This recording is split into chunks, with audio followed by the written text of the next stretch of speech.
Shalom, shalom, shalom. Une fois de plus, nous voulons vous saluer dans le précieux, glorieux et merveilleux nom de notre Seigneur et Sauveur Jésus-Christ, le Dieu des dieux, le Dieu puissant, le roi des rois, le Seigneur des seigneurs.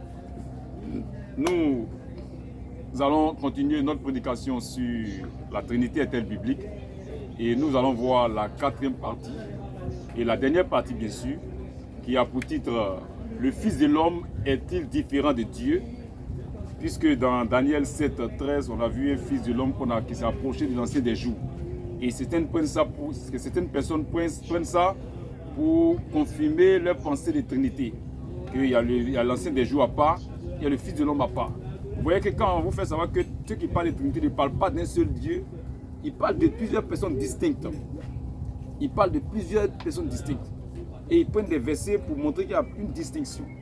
Mais nous allons vous aider et aider tous ceux qui pensent comme ça. C'est une mauvaise manière de comprendre les Écritures. Que Dieu vous vienne en aide et qu'il vous facilite la compréhension de sa parole. Et nous allons d'abord lire Daniel 7, 9 à 14. Daniel 7, 9 à 14 pour voir ce qui se passe là-bas, ce qui s'est passé là-bas. Daniel 7, 9 à 14. Je regardais pendant que l'on plaçait des trônes et l'ancien des jours s'approchait. Oui, c'est ça. S'assit. Voilà. L'ancien des jours s'assit. L'ancien des jours, c'est Dieu. Son vêtement était blanc comme la neige et les cheveux de sa tête étaient comme de la laine pure. Son trône était comme des flammes de feu et les roues comme un feu ardent. Donc, il y avait des trônes qui étaient là et l'ancien des jours était assis sur un trône aussi. Un fleuve de feu coulait et sortait de devant lui. 1000 milliers de servaient et 10 000 millions se tenaient en sa présence. Les juges s'assirent et les livres furent ouverts. Au verset 13 rapidement. Je regardais pendant mes visions nocturnes et voici sur les nuées des cieux arriva quelqu'un de semblable à un fils de l'homme. Il s'avança vers l'ancien des jours et on le fit approcher de lui. On lui donna la domination. Donc, pour dire que le Fils de l'homme est venu et on l'a fait approcher de l'ancien des jours. Quand il va avoir contact, quoi qu'il y a deux individus, on va expliquer toutes ces choses-là. Et il y a des gens qui ont dit que c'est leur prophète. Il y a des gens qui ont dit que c'est leur prophète. Mais on les attend, comme ils sont devant nous. Ils vont nous expliquer comment ce sera comment leur prophète s'est retrouvé ici. Parce que même leur Dieu là n'a jamais dit que leur prophète c'était lui. Et leur prophète lui-même n'a jamais dit que c'était lui. Le Fils de l'homme, c'est Dieu. On va vous montrer ça. Ce n'est pas des individus. Et on lui donna la domination, la gloire et le règne. Comment Dieu ne partage pas sa gloire à quelqu'un? Comment lui donne la gloire? Si ce n'est pas Dieu, si ce n'est pas toi Dieu. La gloire et le règne. Et tous les peuples, les nations et les hommes de toute langue le servirent, on l'a adoré. Comment on va laisser Dieu, on laisse l'ancien des jours et puis on adore le Fils de l'homme? Comment? C'est parce que c'est de Dieu qu'il s'agit. Sa domination est une domination éternelle. Et éternelle qui ne passera point et son règne ne sera jamais détruit. Donc la Bible est claire. Maintenant pour expliquer ça là, on va aller maintenant dans l'Apocalypse. C'est l'Apocalypse qui a bien nous situé. Les trônes, on a vu autour de ce trône là, toutes ces choses, après nous aidera. On va lire Apocalypse 4, verset 2 à 11. Apocalypse 4, verset 2 à 11. La Bible dit, aussitôt, je fus ravi en esprit. Et voici, il y avait un trône dans le ciel. Et sur ce trône, quelqu'un était assis. Celui qui était assis avait... Donc, il y a quelqu'un qui était assis sur le trône. Oh, c'est Dieu. Celui qui était assis avait l'aspect d'une pierre de jaspe, de sardoine, et le trône était environné d'un lac. Autour du trône, j'ai vu 24 vieillards. Oui, autour du trône, j'ai vu 24 trônes. Et sur ces trônes, 24 vieillards assis, revêtus de vêtements blancs, et sur leur tête des couronnes d'or. Du trône sortaient des éclairs, des feux ardents qui sont les sept bons. Et bon, au verset 6, il y a encore devant le trône comme une mer de verre, ça m'a décrit ça. Au milieu du trône et autour du trône, il y a quatre êtres vivants remplis de Dieu devant et derrière. Donc les êtres vivants, eux ne sont pas au milieu du trône, hein. Eux sont autour du trône, mais n'a pas défini qui est au milieu du trône. Oh, mais le trône, c'est sur le trône. On continue. Bon, au verset 9, quand les êtres vivants rendent gloire et honneur et action de grâce à celui qui est assis sur le trône et à celui qui vit au siècle des siècles, les 24 vieillards se prosternent devant celui qui est assis sur le trône. Et ils adorent celui qui vit au siècle des siècles. Et ils jettent leur couronne devant le trône en disant, donc c'est l'ancien des jours, tu es digne, notre Seigneur et notre Dieu, de recevoir la gloire et l'honneur et la puissance, car tu as créé toutes choses, et c'est par ta volonté qu'elles existent et qu'elles ont été créées. Donc c'est Dieu seul qui est digne de recevoir la gloire, l'honneur, la puissance, parce qu'il a créé toutes choses. Donc voici, maintenant Apocalypse 5 va nous situer. On va voir la même scène qu'on a vue dans Daniel 7. Apocalypse 5, à partir, je crois, du verset 1 jusqu'au verset 12, on va voir. Puis je vis dans la main droite de celui qui était assis sur le trône un livre écrit en dedans et en dehors, scellé de 7 sceaux. Donc celui qui est assis sur le trône, c'est l'ancien des jours, le vieillard. Et personne dans le ciel, ni sur la terre, ni sous la terre, ne put ouvrir le livre, ni le regarder. Pourquoi? Parce que l'Apocalypse 3, c'est la Bible dit que ce que Dieu a fermé, personne ne peut ouvrir. Ce que Dieu a ouvert, personne ne peut fermer. À part Dieu lui seul. Dieu a fermé un livre. Dans la Bible dit, sur la terre, dans les cieux, personne. Donc celui qui va venir ouvrir, c'est Dieu lui-même. Celui qui va ouvrir le livre, c'est Dieu. Maintenant, continuons. Et je pleurais beaucoup de ce que personne ne fut trouvé digne d'ouvrir le livre ni de le regarder. Et l'un des vieillards me dit, ne pleure point. Voici le lion de la tribu de Juda, le rejeton de David, a vaincu pour ouvrir le livre et ses 7 sceaux. Il est qui? Ce que Dieu a fermé, personne ne peut ouvrir. Donc c'est Dieu seul qui peut ouvrir ça. Il n'y a personne qui a été trouvé digne d'ouvrir dans toute la création. Donc celui qui a ouvert, c'est Dieu. Et j'ai vu au milieu du trône et des 4 êtres vivants et au milieu des vieillards un agneau qui était comme immolé. Donc lui il est au milieu du trône. Oh, au milieu du trône, c'est sur le trône. Au milieu du trône, c'est sur le trône. C'est lui qui est sur le trône, c'est lui qui est le vieillard. Il vient, il a pris le livre. Quand il a pris le livre, on va maintenant au verset 9 rapidement. Bon, verset 8, quand il lui prit le livre, les 4 êtres vivants et les 24 vieillards se prosternaient devant l'agneau. Aïe! Pourtant, c'est devant l'ancien des Juifs, il faut se prosterner. C'est-à-dire c'est lui qui est le grand Dieu des cieux. Ce n'est pas 2 personnes. Tenant chacun une harpe et des coupes d'or remplies de parfums qui sont les prières des saints. Et ils chantaient un cantique nouveau en disant, tu es digne de prendre le livre et d'en ouvrir les sceaux, car tu as été immolé et tu as racheté pour Dieu par ton sang des hommes de toute tribu, de toute langue, de tout peuple et de toute nation. Tu as fait d'eux un royaume de sacrificateurs pour notre Dieu et ils régneront sur la terre. Je regardais, j'entendais la voix de beaucoup d'anges autour du trône et des êtres vivants et des vieillards. Et un homme était des myriades et des myriades et des milliers de milliers, comme Daniel 9, qui était autour du trône, le trône de l'ancien des jours. Il disait d'une voix forte, l'agneau qui a été immolé est digne de recevoir la puissance. Mais il est qui? Or, c'est Dieu seul qui doit recevoir la puissance, la gloire, l'honneur. L'agneau qui a été immolé est digne de recevoir la puissance, la richesse, la sagesse, la force, l'honneur, la gloire et la louange. Parce qu'il est Dieu.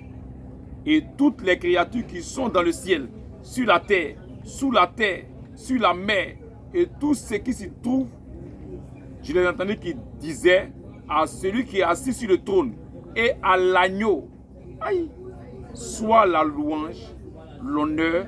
Oh, Dieu ne partage pas sa gloire avec quelqu'un. À celui qui est assis sur le trône. Donc c'est l'agneau qui est assis sur le trône. L'ancien des jours là, c'est lui qui est l'agneau.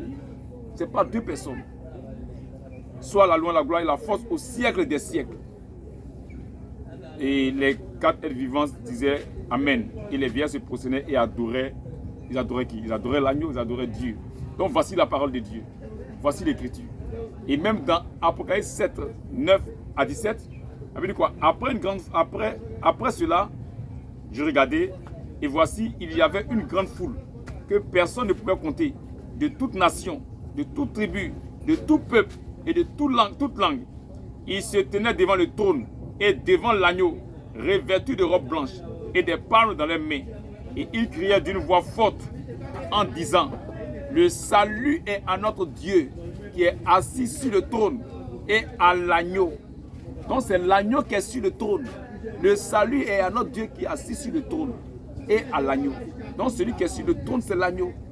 Et tous les anges se tenaient autour du trône et des vieillards. Et tous les anges se tenaient autour du trône et des vieillards et des quatre êtres vivants. Et ils se prosternaient sur leur face devant le trône et ils adoraient Dieu. Or, celui qui est sur le trône, c'est l'agneau. C'est lui qui est Dieu, c'est lui qui est l'ancien des jours.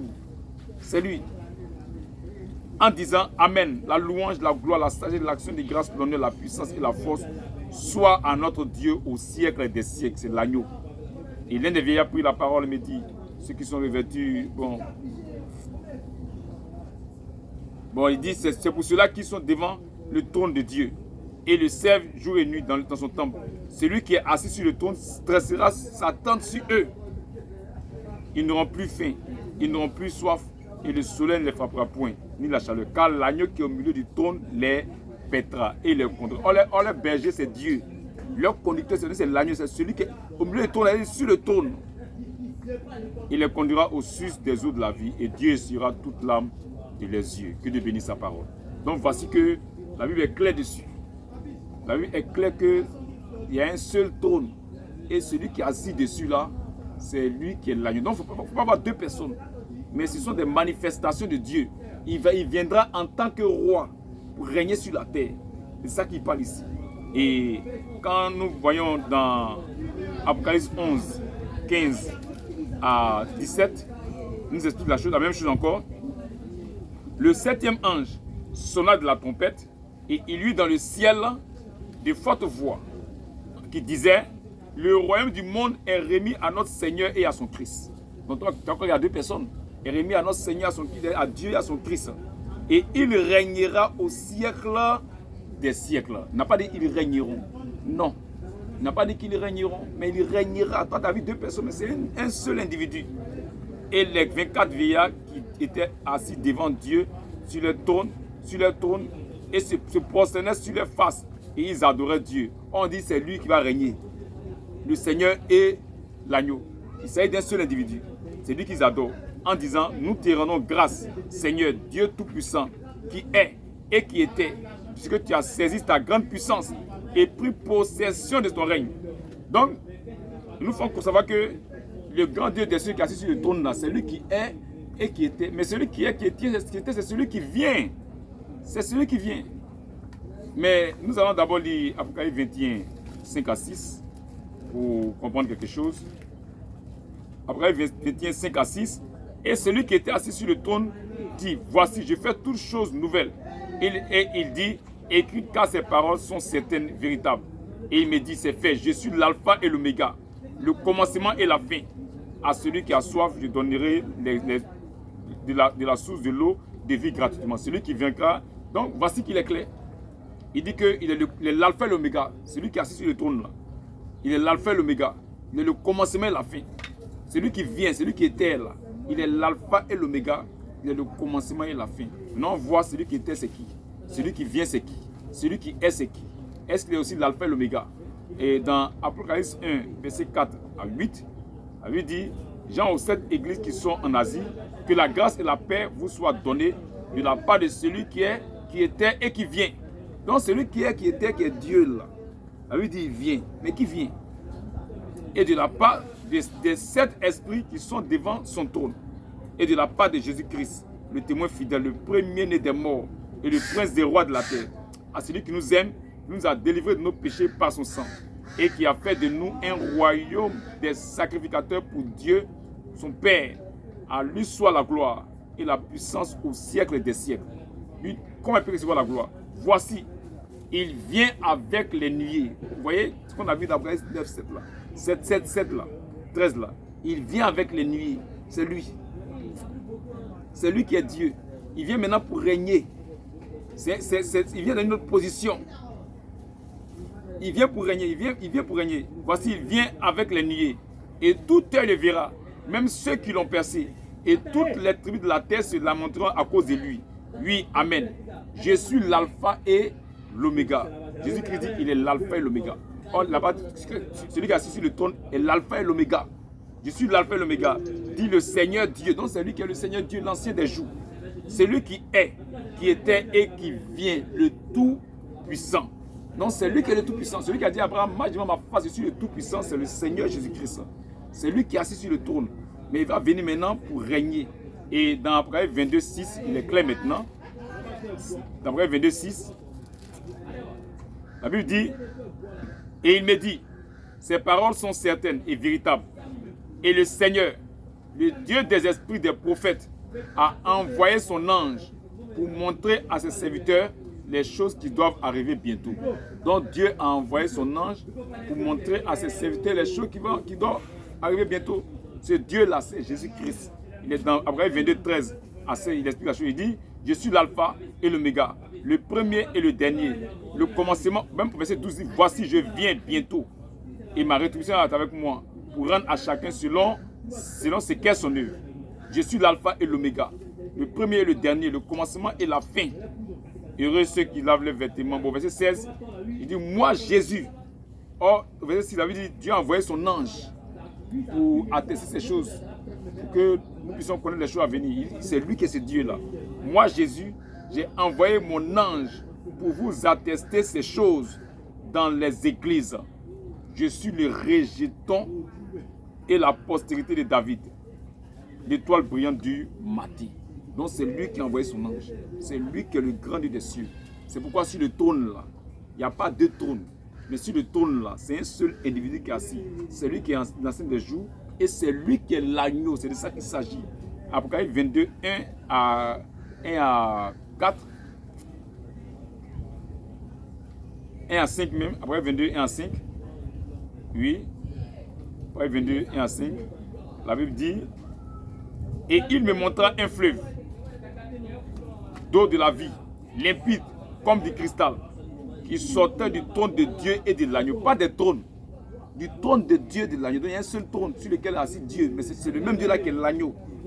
Au milieu de la place de la ville et sur les deux bords du fleuve, il y avait un arbre de vie produisant 12 fois des fruits, rendant son fruit chaque mois et dont les feuilles servaient à la guérison des nations. Il n'y aura plus d'anathème. Le trône de Dieu et de l'agneau sera dans la ville. Il n'a pas dit le trône de Dieu et de l'agneau seront.